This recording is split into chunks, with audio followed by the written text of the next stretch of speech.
أعوذ بالله من الشيطان الرجيم بسم الله الرحمن الرحيم الحمد لله رب العالمين الصلاة والسلام على رسولنا محمد وعلى آله وصحبه أجمعين رب اشرح لي صدري ويسر لي أمري واحلل عقدة من لساني يفقه قولي. Neka su sva slava i hvala Allahu dželešanuhu, stvoritelju svih svjetova, gospodaru jedinom, onome koji nas nejakim stvara, a nakon toga u mladosti našoj snagu nam daje, snagu koju nam opet u starosti našoj oduzima.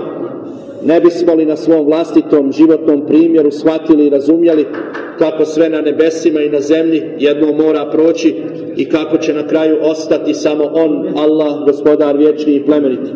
Mir, spas i blagoslov njegovom posljednjem poslaniku i vjerovjesniku, njegovom miljeniku među svima njima, Muhammedu sinu Abdullahovom, mir i spas njegovoj časnoj i čestitoj porodici, uzoritim ashabima, ljudima koji su mu toliko puno pomogli na putu širenja vjere Islama. Neka su Allahov mir i spas na sve vjernike sa istinom u srcu i djelu do dana sudnjeg. Gospodaru moj, raširi prsa moja, olakšaj zadatak moj, odriješi uzao sa jezika mog da bi razumjeli govor moj. Amin.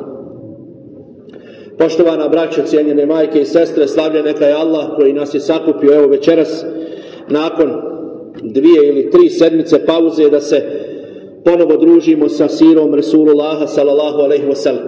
Mi smo večeras, ako Bog da, na pretposljednjem predavanju iz života Allahovog poslanika, neke smjernice nakon Tebuka, posljednjeg vojnog pohoda u kojem je učestvovao Allahov poslanik zajedno sa svojim ashabima, o čemu smo govorili prošli put.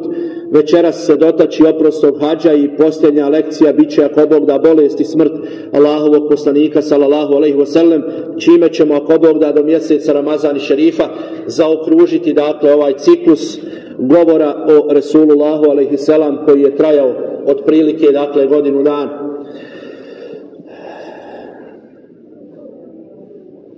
Nakon oslobođenja Mekke, poslanik alejhiselam se sa vojskom svojih ashaba uputio prema Huneinu, bitka o kojoj smo govorili, pohod o kojem mnogo govori Kur'an i Kerim.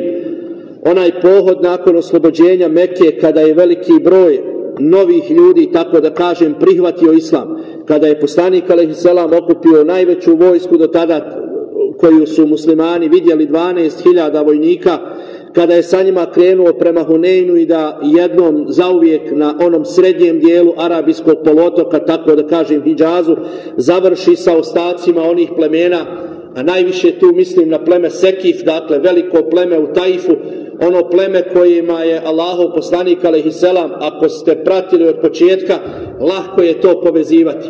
Pleme Sekif u Taifu kojima se poslanik alejhiselam uputio prije nego što je učinio hidžru i prije Isre i Mirađa, da traži od njih zaštitu protiv stanovnika Mekke kada su kamenovali Allahovog poslanika. Nakon Huneina pleme Sekif se povuklo u svoje odaje, poslanik alejhiselam je završio sa opsadom tih plemena.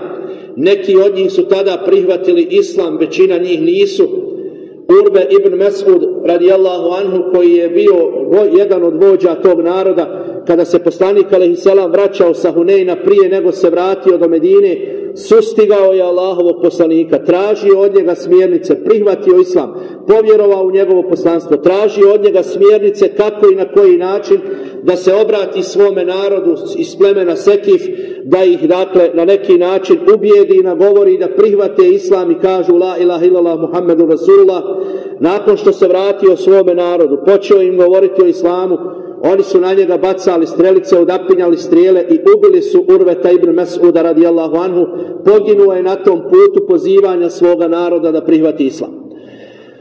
Godinu i nešto dana nakon toga, dakle nakon Tebuka o kojem smo govorili prošli put, kada se Allahov poslanik vraćao iz svoga posljednjeg vojnog pohoda, jedna delegacija plemena Sekif, dakle pleme Sekif je ostalo u onom srednjem dijelu, dakle između Mekke i Medine, u onom prostoru gdje su sva druga plemena oko njih prihvatila islam, gdje su u tom okruženju ostali kao jedino veliko pleme koje nisu do tada prihvatili islam. Šalju nakon Tebuka delegaciju Allahovom poslaniku sallallahu alejhi ve sellem. Zbog čega ovo spominjem i zbog čega je značaj? Hoću da to povežem sa jednim drugim događajem kada Allahov poslanik alejselam pred kraj svoga života šalje također dakle izaslanike, šalje Muaza ibn Džebela radijallahu anhu u Jemen da ljudima dole predstavi Allahovu vjeru i da ih pozove da prihvate islam. Hoću ova dva događaja pred kraj života Allahovog poslanika prije govora o oprosnom hadžu da na neki način uporedim da vidite, braćo i sestre, šta je mudrost Allahovog poslanika. Kako je i pred kraj života pokazivao Resulullah sallallahu alejhi ve sellem toleranciju prema jednima i netoleranciju prema drugima. Toleranciju tamo gdje je trebalo, netoleranciju i beskompromisnost tamo gdje joj nije bilo mjesta. Da vidite kako izvanredan i briljantan je bio Allahov poslanik alejhi selam. Dolazi mu delegacija plemena Sekif, traže od Allahovog poslanika alejhi selam nakon Tebuka da sklope sa njim sporazum. Hoće sporazum sa Allahovim poslanikom, ne žele naravno da prihvate islam. Hoće sporazum sa Allahovim poslanikom o nenapadanju. Rekao sam, jedino su veliko pleme ostali u okruženju koje nije tada prihvatilo islam. Dolaze Allahovom poslaniku, traže sporazum, kaže im Resulullah sallallahu alejhi ve sellem sporazum, ali tek nakon toga što prihvatite islam. Dakle, ne želi s njima nikako da priča, ne želi nikakav sporazum s njima dok ne prihvate islam. To pleme i njihov narod vrlo ružno su se onda prije hidžre, prije Isre i Mirađa ponijeli prema Allahovom poslaniku alejhi selam. Poslije oslobođenja Mekke morao je da povede vojsku na njih i opet nisu prihvatili islam. Kaže Resulullah sallallahu alejhi ve sellem prvo islam pa onda sporazum sa vama. Pitaju tada Allahovog poslanika sallallahu alejhi ve sellem. Kad smo govorili, sjećate se o Taifu i njegovom putovanju tamo. U Taifu su predjeli sa vrlo plodnom zemljom. Zemlja koju su obrađivali, zemlja koja ima ogromne vinograde i dan danas palmovike. I dan danas je takva situacija u Taifu. Vrlo su bili bogati, vrlo su raskošno i vrlo dobro živjeli za onaj pojam života u Mekki i Medini tada. Dolaze tada Allahovom poslaniku i pitaju ga: o Muhammede, šta ti nama kažeš o bludu? Pogledajte, dakle, pitaju o nekim stvarima koje su njima bile najvažnije. Mi smo, kaže, ljudi koji putuju, bavimo se trgovinom. Naši, kaže, ljudi odlaze na putovanja trgovačka. Ne bude ih mjesecima kući. Ne možemo mi bez bluda. Ne možemo mi provesti nekoliko mjeseci na putovanjima bez svojih žena, a da ne činimo blud. Pa im poslanik sallallahu alejhi ve sellem vrlo kratko uči ajete u kojima je uzvišeni Allah blud strogo zabranio, čak i približavanje bluda. Pa oni nakon toga pitaju: Allahov poslaniće, šta nam kažeš o kamati? Pa im poslanik sallallahu alejhi ve sellem uči kuranski ajet: wa ahalla Allahu al-bay'a wa harrama riba. Allah je dozvolio trgovinu, a zabranio je kamatu. Pa mu oni kažu: Allahov poslaniće, kako nam to možeš reći, čitav nam je imetak kamata. Sve što imamo u svojim životima, sve smo stekli kamatom. Kaže Resulullah alejhi selam: pripada vam samo glavnica vašeg imetka, kamata je haram do sudnjega dana. Pa oni kažu: o Muhammede, šta nam kažeš o vinu? Ti znaš da su kod nas palmovici grožđa, vinogradi ogromni, da cijedimo grožđe, da pijemo vino, da volimo da uživamo u tome. Pa im poslanik alejhi selam uči kuranske ajete kojima je gospodar svjetova dokinuo zauvijek do sudnjega dana opijanje i alkohol. Kad su vidjeli da nema nikakvog pregovora sa Resulullahom alejhi selam, pristaju da potpišu sa njim ugovor. A ova delegacija kad je dolazila u susret Allahovom poslaniku, Ebu Bekr radijallahu anhu je bio izdvojen. Tada poslanik alejhi selam se vraćao sa Tebuka, nije došao do Medine još. Ebu Bekr je prvi vidio ovu delegaciju kako dolazi i približava se Allahovom poslaniku sallallahu alejhi ve sellem. Odlazi, dakle, žureći Resulullahu alejhi selam da uzme od njega muštuluk, da mu kaže da dolazi pleme Sekif i da vjerovatno hoće da prihvate islam. To je ono što sam danas govorio sa mimbera, braćo i sestre. Kako su se ashabi jedni drugima radovali. Kako su se radovali kada je neko htio da prihvati islam. Kako su se radovali uspjehu svakog pojedinca. To su bili njihovi dojučerašnji neprijatelji. Ljudi s kojima su prije godinu dana vodili žestok rat. Žestoku borbu na Huneinu koju spominje uzvišeni Allah. Kad je zemlja ashabima tijesnom postala.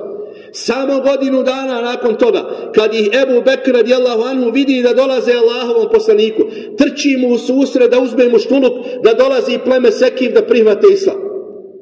Od početka do kraja, sirom Resulullah a.s. naučeni su da se raduju uspjehu svakog pojedinca, svake grupe i svake zajednice. Nisu osjećali ništa u prsima protiv toga. Tako ih je odgajao Resulullah sallallahu alejhi ve sellem. Kad su vidjeli da nema nikakvog pregovora sa njim, prihvataju da potpišu sporazum, da prihvate islam i da se vrate svome narodu i da ga pozovu u islam. S druge strane, braćo i sestre, u isto to vrijeme, pred kraj je to života Allahovog poslanika, to je 9. godina poslanstva. Godinu i nešto dana je poslanik a.s. poživio nakon toga. Poslanik sallallahu alejhi ve sellem u tom periodu posvetio se južnim predjelima Arabijskog poluotoka. Ostao mu je dole čitav Jemen u kome su bila velika plemena Mudar i Rebija. Allahov poslanik alejhiselam na hodočašćima godinama prije toga gledao je kako iz Jemena dolaze najveće delegacije ljudi. Plemena Mudar i Rebija imala su ogroman broj ljudi. Strahovito puno ih je bilo. Naseljavali su dole onaj južni dio današnji Jemen. Bili su, dakle, to smo govorili, ako se sjećate na početku, kada smo predstavljali mapu Arabijskog poluotoka, dole su bili kršćani. Ona je Breha koji je došao da sruši Kaabu u godini rođenja Allahovog poslanika, šta je sagradio u Jemenu? Sagradio je najveću crkvu. Odakle im crkva i odakle oni Ehlul Kitab. Iz Abesinije im je to došlo. Dakle, da povezujemo te događaje. Dakle, bili su Ehlul Kitabije, dakle, kako ih naziva Kur'an i Kerim. Pred kraj života, istovremeno kad sklapa dogovor s ovom delegacijom iz Taifa, Allahov poslanik sallallahu alejhi ve sellem šalje Muaza ibn Džebela u Jemen. Muaz ibn Džebel je ashab za kojeg je Resulullah a.s. rekao ovako: najbolji poznavalac halala i harama u islamu je Muaz ibn Džebel. Najbolji poznavalac halala i harama u islamu. Čovjek koji je bio najvičniji fikskim propisima. Najbolje je poznavao principe i propise ove vjere. Najbolje je odabire Allahov poslanik da ga pošalje u stanovnicima Jemena da ih pozove u islam. Ali pazite, dole su ogromna plemena koja sa svih strana nisu okružena muslimanima. Ehlul Kitab su, imaju svoje crkve, imaju svoje knjige, imaju svoje zakone. Vidite kako je poslanik alejhiselam sa plemenom Sekif bio bez kompromisa. Ali kad šalje Muaza ibn Džebela u Jemen, Allahov poslanik alejhiselam ispraća ga iz Medine. Muaz ibn Džebel jaše na svojoj devi, vodi je za povodac Allahov poslanik u 62. godini svoga života. I govorimo ovako: o Muaze, kad dođeš dole, olakšaj im i nemoj im otežati. Obraduj ih i nemoj ih rastužiti. O Muaze, kad dođeš u Jemen, njegovi stanovnici su Ehlul Kitab, sledbenici knjige. Prvo ih pozovi da kažu la ilaha illallah Muhammedun Rasulullah. Prvo ih pozovi da to kažu. Kaže poslanik alejselam: pa ako ti se ne usprotive na tome, to jest ako kažu la ilaha illallah, nakon toga ih pozovi da u jednom danu i noći klanjaju 5 namaza. Pa ako ti se ni u tome ne budu usprotivili, nakon toga ih pozovi na post mjeseca Ramazan i Šerifa. Pa ako ti se ni u tome ne budu usprotivili, pozovi ih da dadnu zekijat iz svog imetka onako kako je propisan. Pa ako ti se Muaze ni u tome ne budu usprotivili, nemoj im uzimati najbolji dio njihovih imetaka. Budi pažljiv prema njima, Muaze, i čuvaj se dove onoga kome je nepravda učinjena, jer između nje i Allaha nema nikakvog zastora. Ovako je zabilježio Buharija u svome sahihu. Dakle, pogledajte principa i mudrosti Resulullaha alejhiselam. S jedne strane plemenu Sekif ne da ništa, nema nikakvog kompromisa sa njima. Oni su okruženi muslimanima sa svih strana. Ali kad šalje izaslanika u istom tom periodu života, kad šalje izaslanika u Jemen velikim plemenima Rebija i Mudar, poslanik alejselam kaže: reci im da kažu la ilaha illallah. Za početak je dovoljno. Pa ako mognu to i ako kažu i ako se ne usprotive, pozovi ih na namaz. Pa ako im ne bude mnogo namaz, pozovi ih na post. Pozovi ih nakon toga na zekijat. I nemoj uzimati najbolji dio njihovih imetaka. I čuvaj se dove mazluma. Dakle, jedno po jedno, braćo i sestre, čitavog života je Resulullah alejselam pokazivao ovaj izvanredan princip mudrosti. Nekada, zašto ovo priča? Nekada u životu nastupamo tako. Nekada u životu nemamo tu mudrost. Nekada bismo htjeli sve na silu da riješimo. Pogledajte Resulullah a.s. do kraja svoga života. Tamo gdje je trebalo da pokaže taj princip, pokazuje ga Resulullah s.a.v. Šta je na početku tražio od stanovnika Mekke kad je počinjala objava Kur'ana? Samo da kažu la ilaha illallah. Nema ovih propisa. Evo, pred kraj smo njegovog života, govorimo večeras o tome.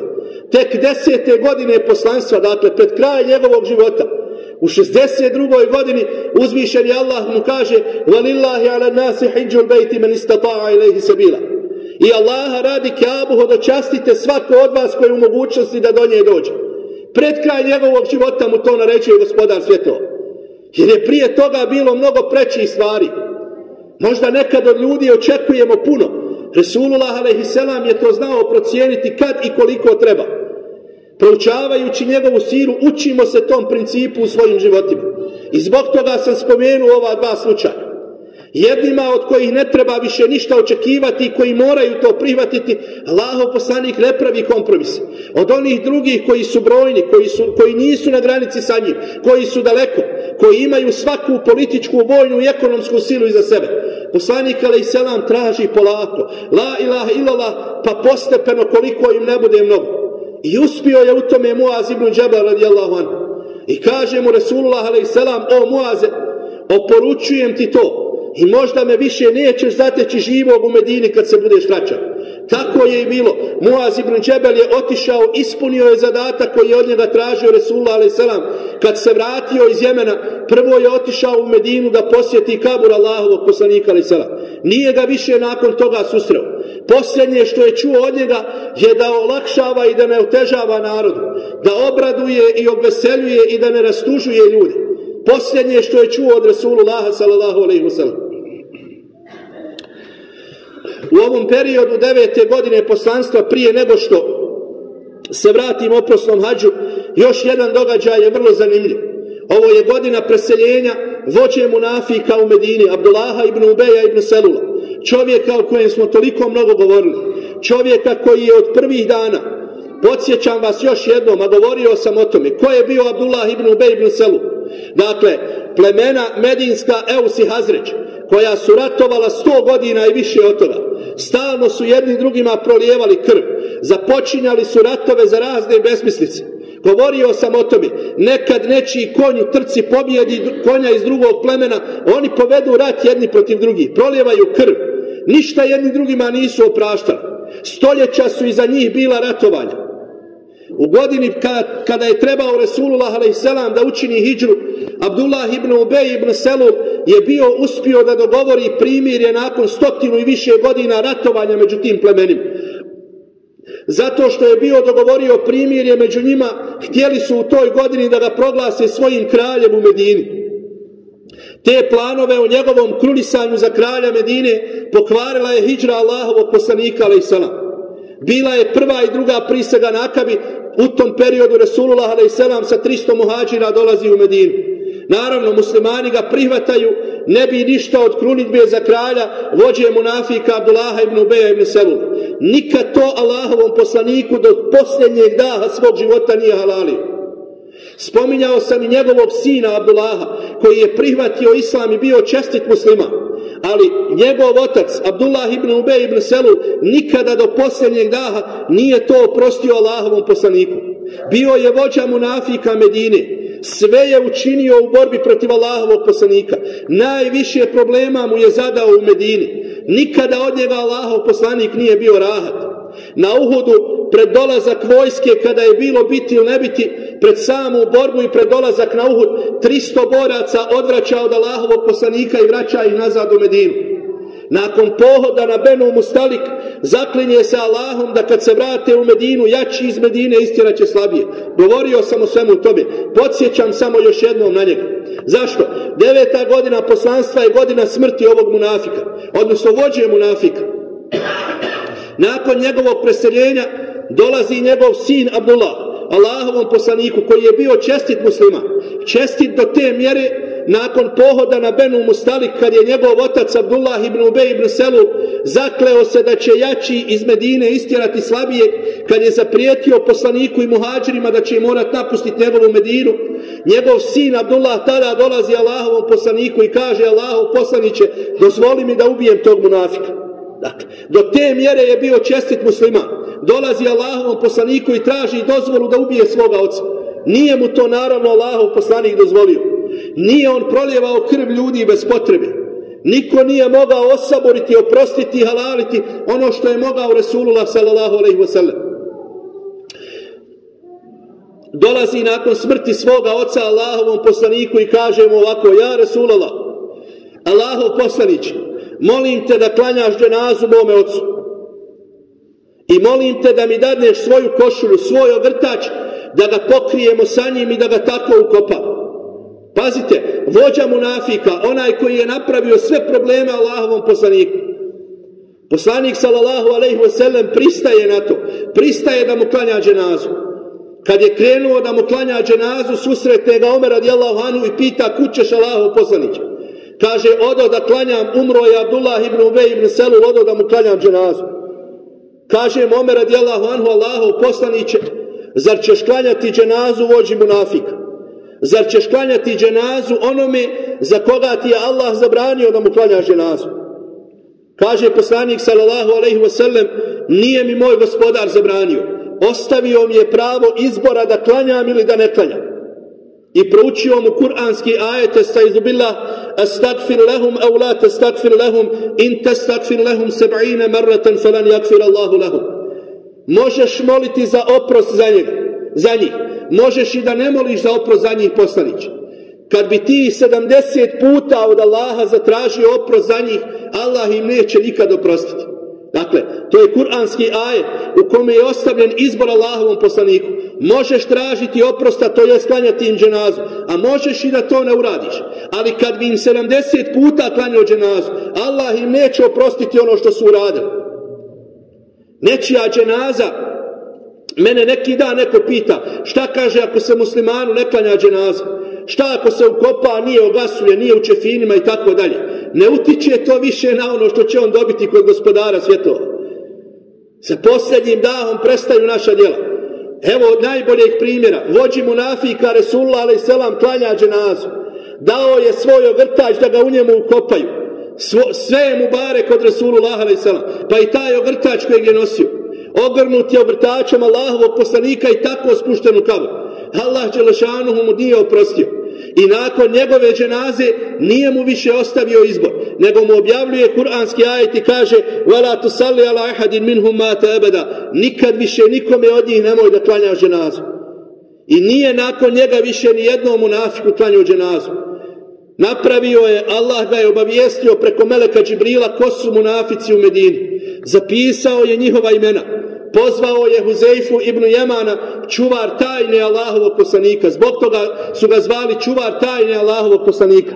Pozvao ga je Resulullah alejhi selam i rekao mu: taj i taj Huzeife su munafici. Molim te da motriš i da paziš na ono što radi. Pa je nakon, dakle, Omer radijallahu anhu je svaki dan kad je susretao Ebu Huzeifu, dolazio mu i govorio: o Ebu Huzeife, tako ti Allaha, jel primjećuješ na meni jednu osobinu munafika? O Ebu Huzeife, tako ti Allaha, jesam li ja na spisku munafika? Drugi najbolji čovjek ovog ummeta, El Faruk, onaj koji je rastavio istinu od onoga što nije istina, onaj koji je proslavio islam i muslimane do sudnjega dana. Svaki put kad bi susreo Huzeifu ibn al-Jamana, pitao bi ga: jesam li ja na spisku munafika? I kažu kad bi god bi bila u Medini dženaza, nije htio da ide dok ne vidi jel Huzeife otišao na dženazu. Kad bi vidio da je otišao Huzeife, znao je da nije munafik, pa bio nišao na dženazu. Bojao se do posljednjeg dana. Ali da se vratim ovome od Resulullah alejhi selam. Dakle, kaže mu Omer radijallahu anhu: zar ćeš vođi munafika klanjati dženazu? Pogledajte, njegov sin Abdullah je bio čestit musliman. Možete zamisliti, dakle, sramote za jednu porodicu, evo, dakle, u džematu, da preseli, dakle, neki čovjek u jednom selu, u jednom gradu, da preseli čovjek i da mu neće niko da klanja dženazu od imama. Mislim, da se razumijemo, ne mora imam predvoditi dženazu, ali da neće niko da mu bude imam na dženazi. Zamislite koja je to sramota za tu porodicu. Zamislite poniženja i sramote do sudnjega dana da Allahov poslanik, a on je bio ugledan čovjek, on je trebao da bude krunisan za kralja. Bio je ugledan u svome narodu, napravio je mir među njima. Prije dolaska Resulullaha a.s. uspio je što niko drugi nije. Poslanik sallallahu alejhi ve sellem i zbog toga spominje ovaj slučaj. Kako čuva čast ljudi? Pa čast i munafika, braćo i sestre. Čast munafika i čast nevjernika. Kako Resulullah a.s. čuva čast ljudi. Zamislite sramote za tu porodicu da je odbio da klanja dženazu. I povrh toga njegov sin traži da Resulullah dadne svoju košulju, svoj ogrtač, da ga pokriju i da ga tako spuste u kabr. I daje mu to Resulullah a.s. U jednom komentaru tamo stoji ovako: nakon bitke na Bedru, kad je zarobljen među mušricima amidža Resulullah a.s. Abbas ibn Abdul Mutalib, tada mu je u zarobljeništvu Abdullah ibn Ubej ibn Selul dao svoj ogrtač, dao mu je svoju košulju da ga sa njom pokrije. Resulullah a.s. na smrti vratio je njegovom sinu tu uslugu. Tako je to pamtio Resulullah sallallahu alejhi ve sellem. Dao je svoj ogrtač i znaka zahvalnosti što je jednom dao njegovom amidži posle bitke na Bedru. Tako je vraćao Allahov poslanik, tako je pamtio usluge ljudi, tako je pamtio usluge svojih najvećih neprijatelja, munafika. Spominjali smo još slučajeva posle Bedra kako je Resulullah sallallahu alejhi ve sellem vraćao usluge nevjernicima. Mi zaboravljamo i muslimanima. Mi zaboravljamo i 100 put učinjeno dobro, pamtimo ono što nam je jednom neko uradio zlo. Resulullah sallallahu alejhi ve sellem nije tako radio.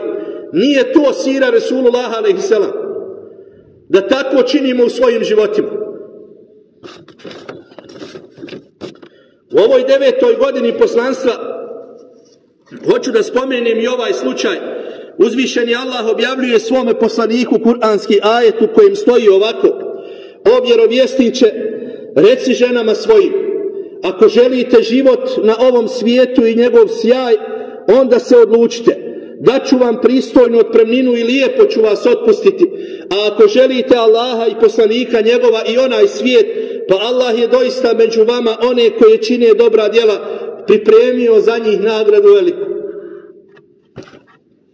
Braćo i sestre, govorio sam o tome, dakle, do osvojenja Mekke, do osvojenja Hajbera i do Tebuka, muslimani su živjeli jako oskudno. Većina tih porodica, sjećate se dolaska Allahovog poslanika i muhađira u Medinu. Ono što sam danas rekao za njih. Ensarije su davale muhađirima prednost, a ni sami nisu imali. Nisu imali gotovo ništa, ali davali su muhađirima prednost. Bila je velika oskudica. Tako i porodica Allahovog poslanika je živjela oskudno. Allahov poslanik je uvijek bio prvi u svemu. Kad je trebalo u borbu, bio je prvi. Kad je trebalo da se pokaže skromnost, bio je prvi. Kad je trebalo da se gladuje, bio je prvi. Sjećate se na Hendeku, dolazi, dakle, kad su kopali kanal, kad su bili gladni i žedni, dolazi mu Ebu Bekr i Omer, svezali kamen na svoj stomak od gladi. Dolaze da mu se požale, poslanik alejselam zavraća svoj stomak i pokazuje kako je 2 kamena svezo. Dakle, šta da mu nakon toga kažeš? Poslanik alejselam je bio primjer u svemu. Kad je bila oskudica i njegova porodica je živjela oskudno. Ali nakon Hajbera, gdje su dobili veliki ratni plijen, nakon oslobođenja Mekke i nakon Hunejna, gdje su muslimani dobili doline plijena, dakle, ogroman plijen su dobili. Većina porodica je osjetila nakon toga blagostanje. Nakon oslobođenja Mekke nema više tegobe za muslimane. Citirao sam onaj kuranski ajet gdje gospodar svjetova kaže: nisu isti oni koji su islam prihvatili prije oslobođenja Mekke i oni koji su prihvatili poslije. Nisu isti oni koji su se borili i mecima i životima prije oslobođenja Mekke i oni koji su se borili poslije toga. Oni prvi su uvijek prvi. Onda kad je bilo najteže, nagrada onih koji su tada bili ustrajni je najveća. Nakon oslobođenja Mekke dolaze desetine hiljada muslimana da prihvate islam.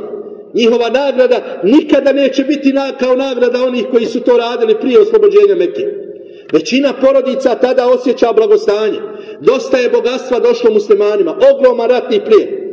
Jedina porodica koja je ostala i dalje da oskudijeva, da ništa od tog ratnog plijena nije vidjela, bila je porodica Allahovog poslanika alejhi selam, njegove supruge, njih 8-9 koji su tada bile žive. I dolaze jednog dana Allahovom poslaniku i žale mu se na dunjalu, žale mu se da im je teško i traže od Allahovog poslanika da i njima dadne nešto od tog dunjaluka i tog ratnog plijena kojeg su muslimani dobili, da i one malo u svojim životima osjete olakšanje, a niko nije osjetio tegobu koju su one osjetile.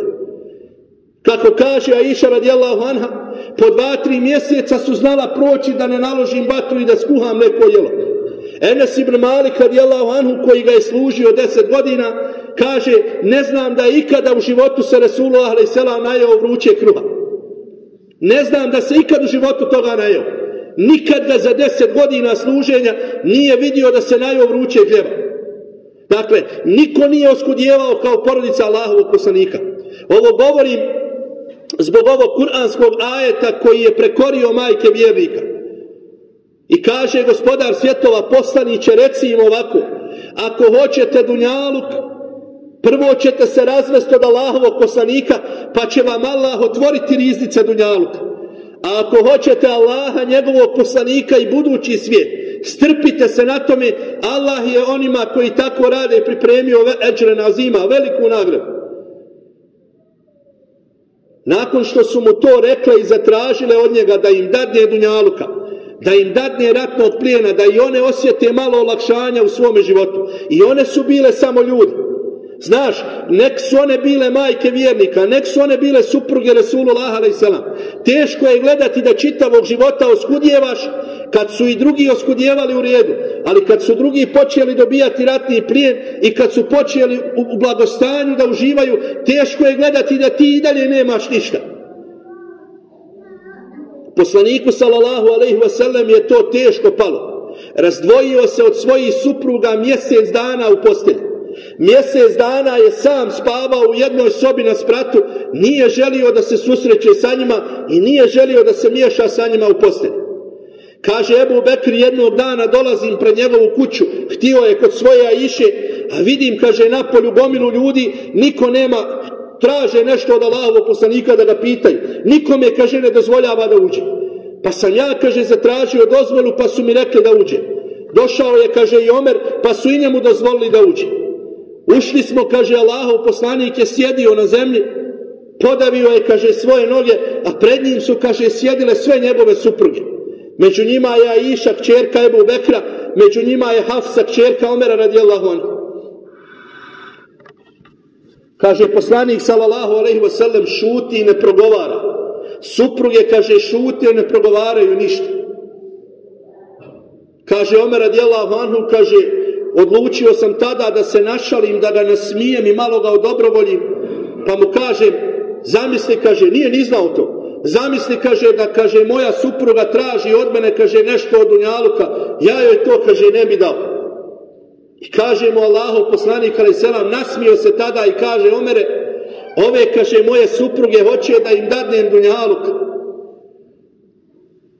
a nema, jer nije ostavljao sebi Resulullah alejhi selam. Kaže, tada su Ebu Bekr i Omer svoje kćerke, Aišu i Hafsu, ščepali, kaže, za vrat. I pitaju i, kaže, drmaju ih i pitaju, jel to vi, kaže, tražite od Allahovog poslanika ono što nema? Kaže, Aiša prva progovara i kaže, izabrale smo, kaže, Allaha, njegovog poslanika i onaj svijet. Odustale su od toga što su tražile od Allahovog poslanika alejhi selam. Hoću samo da kažem, braćo i sestre, na dunjaluk nije niko imun, osim Resulullah alejhi selam, pa čak i njegove supruge. Ali kad su stavljene pred izbor, Allah im jasno kaže, ako hoćete dunjaluk, mi ćemo vam dati. Ali ako hoćete Allaha, njegovog poslanika i budući svijet, dobit ćete veliku nagradu za to. Pa su se strpile, pa su dobile, dakle, Allaha, njegovog poslanika i ogromnu nagradu koja ih čeka na budućem svijetu. Na oprosnom hadžu Resulullah alejhi selam, nakon što je završio, obraća se svojim ashabima, više od 100.000 njih koji su bili sa njim, i kaže im ovako: Ostavljam vam dvije stvari koji se budete držali, ako ih se budete držali nećete zalutati. To su Kur'an i moj sunnet. I ostavljam vam u amanet moje supruge. Ostavljam vam u amanet moje supruge. Ostavljam vam u amanet moje supruge. 3 puta je to ponovio. Jer majke vjernika nakon njegove smrti naravno nemaju pravo na udaju. Žena Allahovog poslanika ne može biti više ničija žena. 20 godina je Aisha imala kad je Allahov poslanik preselio. Živjela je 67 godina svog života. 40 u najboljim godinama života. Ali nema više udaje jer je bila majka vjernika, supruga Allahovog poslanika. 47 godina je proživjela poslije njega, braćo i sestre. Nekad to zanemarimo i o tome ne razmišljamo. Neko se dakle za njih morao pobrinuti. Poslije smrti Resulullaha, spominjao sam, Abdurrahman ibn Auf se do kraja svoga života, najbogatiji musliman koji je bio, brinuo se o suprugama Resulullaha a.s. Svaki dan zanemarivao je svoje obaveze, bio je na uslugama majkama vjernika. Išao je sa njima kad su trebale do pijace, išao je sa njima kad su morale da obave svoju potrebu. Kad god bi mu došao imetak, prvo bi dio odvojio suprugama Allahovog poslanika a.s. Neko se morao za to pobrinuti. 3 puta im nakon oprosnog hađa Resulullah a.s. kaže: ostavljam vam u amanet moje supruge, koje jednom kad su bile stavljene pred izbor ili dunjaluk ili budući svijet, izabrale su Allaha poslanika i ogromnu nagradu koju će im dati gospodar svjetova na budućem svijetu. 10. godine poslanstva, kao što rekoh na početku, uzvišeni Allah objavljuje svome poslaniku: estaizu billah, valillahi ala nasi hijjul bejti man istata'a ilaihi sabila. I Allaha radi Kaabu hodočastite svako onaj, dakle dužan je svako onaj koji do nje može da dođe. Allahov poslanik sallallahu alejhi ve sellem 10. godine poslanstva obavio je svoj prvi i jedini hadž. On se u terminologiji islama, u sirama Resulullah a.s. naziva sa 3 imena: hadžul islam, hadžul belag ili hadžul vada. Dakle, to je oprosni hadž, poznat kao oprosni hadž Allahovog poslanika. Zašto oprosni? Zato što se poslanik sallallahu alejhi ve sellem na tom hadžu oprostio od svojih ashaba. Održao im je govor na Arefatu, govor u kome se Resulullah sallallahu alejhi ve sellem oprostio od svih njih. Znali su da je to posljednji put da je tu Allahov poslanik alejhi selam. Ono što treba napomenuti da znate, godinu dana prije toga ashabi su također obavili hadž. Poslanik sallallahu alejhi ve sellem nije putovao sa njima. Htio je da nam ostavi da njegovu sliku koju pamtimo, posljednje, dakle, kao kruna njegovog ibadeta i onoga što je uradio u životu na ovom svijetu, bio je oproštajni hadž Allahovog poslanika alejhi selam. Ali godinu dana prije toga, 9. godine poslanstva, ashabi Resulullaha otišli su na hadž. Poslanik alejhi selam za vođu tog puta odredio je Ebu Bekra radijallahu anhu. Poveo je dakle mnogo ashaba sa sobom te godine na hadž. I te godine kad je Ebu Bekr bio vođa delegacije, to je posljednji put bilo da su i mnogobošci učestvovali na hadžu. Oni koji nisu prihvatili islam, oni koji su obožavali kipove, došli su te godine na hadž. Od hadža Resulullaha alejhi selam do sudnjeg dana nije više dozvoljen tavaf u Meki osim muslimanima, onima koji kažu la ilaha illallah Muhammedu Rasulullah. Poslanik sallallahu alejhi ve sellem na oprosnom hadžu, dakle, krenuo je iz Medine. Mnoge delegacije, mnogih plemena došle su u Medinu u mjesecu Zulkade u 10. godine po hidžri da iz Medine krenu sa Resulullahom alejhi selam. Poslanik alejhi selam je na taj posljednji veliki put u svome životu krenuo pješice. Poveli su sa sobom svoje kurbane. Na Zulhulejfi obukli su svoje ihrame. U tom putu, dakle, gotovo 500 km do Mekke, stotine, desetine hiljada muslimana i delegacija priključivalo se cijelim putem do Mekke Resulullahu alejhi selam. Tako da je na Arefatu 9. Zulhidžeta 10. godine po hidžri poslanik alejhi selam sakupio više od 100.000 ashaba. Održao im svoj oproštajni govor i ono što je najznačajnije, što im je rekao tada Resulullah alejhi selam, možemo sabiti u jednu rečenicu: o ljudi, od ovog današnjeg dana vaša krv, vaši imeci i vaša čast Sveti su vam i zabranjeni kao što je svet ovaj mjesec, kao što je sveto ovo mjesto i kao što su sveti dani u kojima se nalazi. Dakle, poslanik sallallahu alejhi ve sellem na vrhuncu svoga života, na vrhuncu poslaničke misije, zabranjuje svojim ashabima čast drugih vjernika. Čast drugih vjernika, njihove imetke i njihovu krv. Ono što muslimani danas tako lako i tako strašno jedni drugima prodaju. Koliko danas muslimana nakon oprosnog hadža Allahovog poslanika prolijevaju krv drugih muslimana. Koliko ih bespravno uzimaju tuđi imetak. Koliko svaki dan kaljamo čast jedni drugim. Nakon onoga što je poslanik alejselam rekao kao kruna svoga života. Sakupio je na oprosnom hadžu 100.000 ljudi. Više od 100.000 ljudi. A nije tako davno bilo. Zamislimo u svojim glavama nekoliko predavanja prije toga.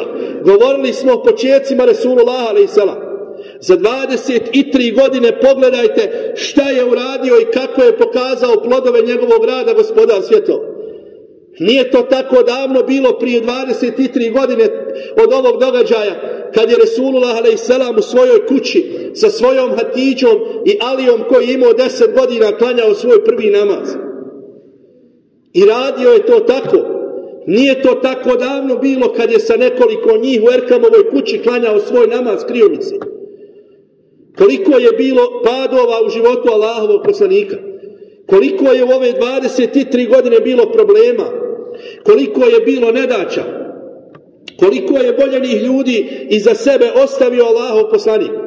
Koliko ih je ukopao na Bedru, koliko ih je ukopao na Uhudu. Koliko ih je ukopao na Huneinu. Šta je sve prošao Allahov poslanik alejselam. Izgubio je na tom putu najdraže ljude. Stalno su to bili problemi i stalno su to bili padovi. Ali malo po malo poslanik sallallahu alejhi ve sellem, onako kako Allah kaže radite, a Allah, poslanik, njegovi vjernici vidjet će vaš trud na kraju. Svačiji će se trud vidjeti i svačiji će trud gospodar svjetova izmjeriti. Od svoje supruge sa kojom je klanjao prvi namaz i Alije maloljetnog dječaka za 23 godine skupio je više od 100.000 ljudi na Arefatu. Ali uvijek je bilo u životu Allahovog poslanika i cijelu siru to naglašavamo. Prvo radi, prvo je učinio sve što je mogao, a onda je tek podigao ruke gospodaru svjetova i dovio da ga pomogne na tom putu. Jeste li ikada zapamtili da smo govorili da je bila samo dova Allahovog poslanika? Ne, uvijek je to bio prvo rad, uvijek je to bilo da učini ono što može i mora, nakon toga bi podigao svoje mubarek ruke da ga pomogne gospodar svjetova. Svaki dan nije bilo dana da nije bilo neke tuge u njegovom životu. Nije bilo dana da nije bilo rastanka sa nekim voljenim. Nije bilo dana da ga nisu obavještavali o nekim teškim situacijama. Bremenite 23 godine. Nije to mnogo u životu jednog čovjeka. Proživimo većina nas, evo koji sjedimo ovdje, mnogo više od toga smo proživili. Neki od vas koji sjedite ovdje i troduplo. Od svoje supruge i Alije maloljetnog dječaka do 100.000 ljudi na Arefatu za te 23 godine. Mnogo je postigao poslanik sallallahu alejhi ve sellem. Na oproštajnom hadžu uzvišeni Allah svome poslaniku objavljuje staizu billah: El jaume ekmeltu lekum dinekum wa atmemtu alejkum ni'meti wa raditu lekum ul islame dina. Vjeru sam vam, poslaniće, danas upotpunio. Blagodat svoju sam vam darovao i zadovoljan sam da vam islam bude vjera. Na Arefatu kad je objavljen dio kuranskog ajeta iz sure Maide, kaže Ebu Bekr je zaplakao, a Omer se nasmijao. Kad je objavljen ovaj kuranski ajet i kaže Omer radijallahu anhu: Alhamdulillah, Allah je upotpunio svoju vjeru. Drago mu bilo što je Allah upotpunio islam. Nema više nakon toga propisa, nema nakon toga obreda. Allah je upotpunio islam toga dana. A kaže Ebu Bekr radijallahu anhu je zaplakao. Zašto? Jer kaže, nakon što je Allah upotpunio ovo, to je znak da se bliži kraj života Allahovog poslanika alejhi selam. Hoćemo li ono što traži gospodar svjetova od nas upotpuniti u svojim životima? Onako kako je upotpunio Allahov poslanik i kako su upotpunili njegovi ashabi. To je pitanje sa kojim liježemo i ustajemo svakog dana ako smo pravi iskreni vjernici. Kad je upotpunio ovu vjeru, to je značilo kraj i odlazak skori Allahovog poslanika alejhi selam. Pa je zbog toga Ebu Bekr plakao, a Omer se smijao, bilo mu drago što je uzvišeni Allah upotpunio vjeru islam. I vidite, tek onoga dana na Arefatu, kad su muslimani u ihramima, njih 100.000, zamislite tog prizora, pa vidjeli smo dakle i veći od toga ko je bio tamo. Vidimo milione muslimana. Sjećate se, dakle, zamislite u svojim glavama prizor sa Arefata. Svi stoje u bijelim ihramima.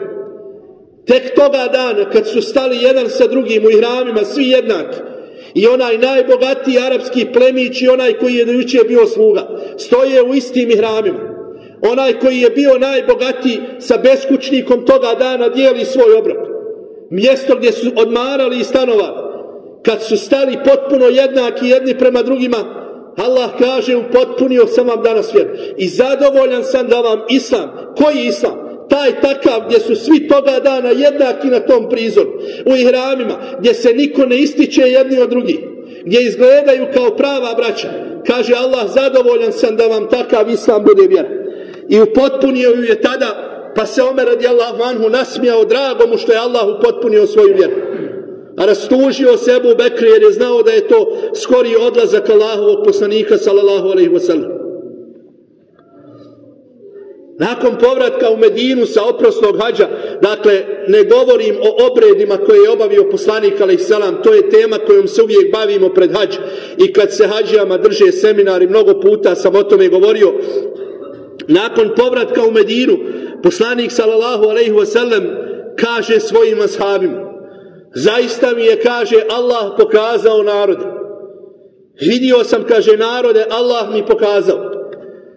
Vidio sam, kaže, vjerovjesnike koji su, kaže, na sudnjem danu došli sa jednim sljedbenikom. Subhanallah. Vidio sam vjerovjesnike na sudnjem danu koji sa sobom imaju samo jednog čovjeka. A vidio sam, kaže, i vjerovjesnike na sudnjem danu koji, kaže, nemaju ni jednog sljedbenika. Subhanallah. Allah ih poslao kao poslanike i vjerovjesnike, ni jednog čovjeka na sudnjem danu nemaju među svojim sljedbenicima. A onda mi je, kaže, Allah pokazao ogroman broj ljudi, pa sam, kaže, sa ushićenjem povikao moj ummet, moj ummet. Pa mi je, kaže, rečeno, nije to tvoj ummet, to je ummet Musa alejsalam. A onda mi je, kaže, Allah pokazao još veći broj ljudi, pa sam, kaže, sa ushićenjem kazao moj ummet, moj ummet. Pa mi je, kaže, rečeno, da, Muhammede, to je tvoj ummet. To je tvoj ummet iz kojeg će 70.000 ljudi u džennet ući bez polaganja računa. La ilaha illallah. Zamislite te počasti da nekog od nas uzvišeni Allah time obradi. Bez polaganja računa. Jer kaže poslanik sallallahu alejhi ve sellem, na sudnjem danu kogod bude polagao račun propasće. Svako ko bude na sudnjem danu morao polagati račun propasće. Pa ga pitaju njegovi ashabi, Allahov poslaniće, pa kad budemo čitali knjigu, zar to nije polaganje računa? Kaže poslanik alejhi selam, nije. Vjernici, kaže, neće polagati račun. Vjernici će, u stvari, bit će im samo predočena dobra djela iz njihovih knjiga. Zato što im se Allah smilovao i oprostio. A kaže, oni koji budu morali polagati račun, bit će, kaže, do u detalje. Mali hazal kitabi la yugadiru sagiratan wala kibiratan illa ahsaha. Kakva je ovo knjiga, reći će, pa ni malo ni veliko nije izostavio. Oni, kaže, koji budu morali polagati račun, bit će to mukotrpno. Pitaće i Allah do najsitnijih detalja. Neće se moći spasiti. Biće, kaže, zbog toga kažnjen. A ovaj ummet je počašćen, kaže poslanik, da 70.000 ljudi u džennet uđe bez polaganja računa. Pa kaže poslanik sallallahu alejhi ve sellem, festezetu fezadeni ma kulli elfin seb'ina elfa. Pa sam, kaže, podigao svoje ruke gospodaru, pa mi je, kaže, uslišao dovu. Na svaku 1000 od tih 70 dodano mi je još 70.000. Koji je, subhanallah, koji je to broj ljudi iz ovog ummeta koji će ući bez polaganja računa u džennet? Čim im je to spomenuo Allahov poslanik, jedan se ashab javlja i kaže, poslaniće, moli Allaha da budemo od njih. Kaže poslanik, ti si jedan od njih. Zato što je požurio, zato što je to silno želio, zato što je bio iskren u tome. Javlja se odmah drugi, kaže poslanik alejhi selam, ovaj te pretek. Ali imamo pravo da se tome nadamo ako radimo i ako smo ustrajni. Dolazi jedne prilike pred njegovu smrt, mjesec, 2 dana do njegove smrti. Ulazi Omer radijallahu anhu kod njega, poslanik alejhi selam klanja sjedeći. Nije više imao snage, bolest Allahovog poslanika je bila počela. Nije više imao snage da klanja stojeći. Zatiče ga kako klanja svoj namaz sjedeći. Kaže Omer radijallahu anhu, pa sam, kaže, htio da se sa njim našalim i kaže mu, kaže, Allahov poslaniće, vidim, kaže, nekoliko sjedi dlaka na tvojoj bradi i kosi. Pa kaže poslanik alejhi selam, o Omere, osjedila me sura Hud. Osjedila me sura Hud. Zato što, kaže, gospodar svjetova u njoj kaže, festekim kema umirte. Ustraj onako kako ti je naređeno. Ustraj poslaniće onako kako ti je naređeno. Te riječi sure Hud osjedile su Allahovog poslanika alejhi selam. Zašto? Pogledajte ga do kraja svog života, Allahov miljenik. Onaj koji će dobiti sve počasti na sudnjem danu. Onaj od kog će i vjernici i nevjernici tražiti šefaat na sudnjem danu. Svi ljudi će mu doći na kraju. Jedini će imati hrabrosti i snage da padne na seždu i zatraži od gospodara svjetova da počne sudnji dan.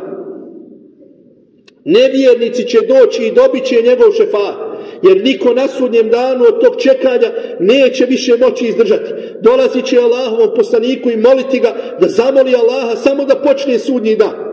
Ne da moli za njih za oprost, jer neće biti dozvoljeno da se moli za oprost nevjernika, nego samo da počne obračun, jer će biti toliko teško da neće više moći izdržati.